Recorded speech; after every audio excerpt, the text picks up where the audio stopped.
الحمدللہ وحدہ والصلاۃ والسلام علی من لا نبی بعدہ۔ اولئک سیریز کی چھٹی قسط کے ساتھ حاضر ہیں۔ اس سیریز میں ہم قرآن میں لفظ اولئک پر غور و فکر کر رہے ہیں۔ آج ہم سورہ بقرہ کی آیت نمبر 86 دیکھیں گے انشاءاللہ۔ اعوذ باللہ من الشیطان الرجیم۔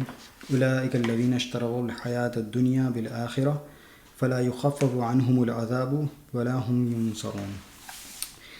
یعنی یہی وہ لوگ ہیں جنہوں نے آخرت دے کر دنیا کی زندگی خرید لی، اس لیے اب نہ ان کا عذاب ہی ہلکا ہوگا اور نہ کوئی مدد انہیں پہنچے گی۔ اس کا آیت کا مطلب ویسے تو صاف طور پر ظاہر ہے، جیسا کہ ترجمے سے ظاہر ہے، لیکن ہمیں اس آیت کو اس کے کانٹیکس میں رکھ کر دیکھنا ہوگا کہ یہاں اس کا مقصد کیا ہے، اور اصل میں یہاں اللہ سبحانہ وتعالی کن لوگوں کو یہ وعید سنا رہے ہیں۔ اگر پیچھے سے آیت نمبر 84 سے پڑھنا شروع کریں تو معلوم پڑتا ہے کہ یہاں اس وقت کے یہود سے بات ہو رہی ہے کہ ان کے جرائم گنوا کر اللہ بالآخر اپنا فیصلہ سنا رہے ہیں۔ اللہ بنی اسرائیل کو یاد دلا رہے ہیں کہ یاد کرو، میں نے تم سے وعدہ لیا تھا کہ تم اپنے بھائیوں کا خون نہیں بہاؤ گے، لیکن تم نے یہ جرم کیا۔ تم نے وعدہ کیا تھا کہ تم اپنے لوگوں کو ان کے گھروں سے نہیں نکالو گے، تم نے اس جرم کا بھی ارتکاب کیا۔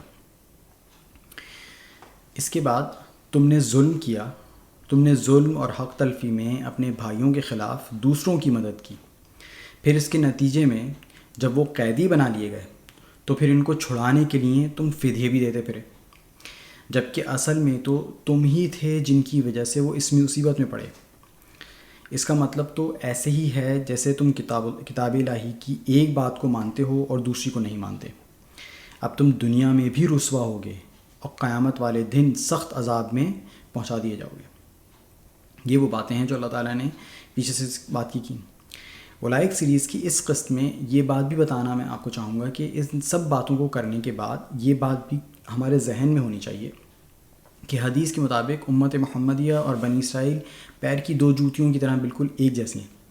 تو کہانی تو یہ بنی اسرائیل کی ہمیں سنائی جا رہی ہے، لیکن اصل میں ان کا تو وقت ختم ہو چکا، اب ہمارا ابھی وقت باقی ہے، تو ہم اب بھی اپنی اخلاقی تربیت کر لیں تو ہمارے لیے جو ہے کوئی سالویشن ہو سکتی ہے۔